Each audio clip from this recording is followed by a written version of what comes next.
Празничен ден со позитивен епилог, кочанчани го прославија денот на трудот 1 мај.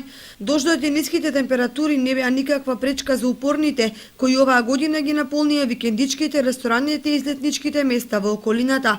И оваа година се распалија скарите и се уживаше во убавините на природата. Полни беа и угостителските објекти на Пониква, Брана градче и големиот број рибни ресторани, кои со музика, добра дружба и врвна услуга беа вистинско доживување за гостите од страна. Имаше и такви кои продолжениот викенд го искористија за одмор во некои од дестинациите во блиското соседство. Најактуелни понатаму се Банско и островите кај нашиот јужен сосед.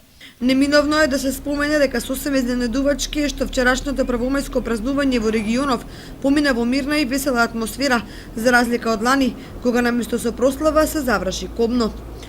Нерационално испитените количества алкохол и оваа година беа опасност главно за младите, но според извештаите од полицијата и болницата не е евидентиран ниту еден инцидент. Во вчерашниот првомајски празник ова година помина мирно, без сообраќајни несреќи, без пијани пациенти повредени во некоја тепачка, за разлика од ланскиот, кога имавме малку поголема и потешка сообраќајна несреќа, каде имаше поголем број малолетни лица повредени. Ова година мајот беше мирен.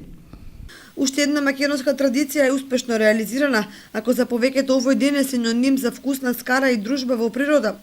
За синдикатот на стечајците, 1 мај понатаму ќе остане ден на борбата за работничките права, особено во ова ново време кога работничката класа е многу посвесна за она што е таа и што се и припаѓа.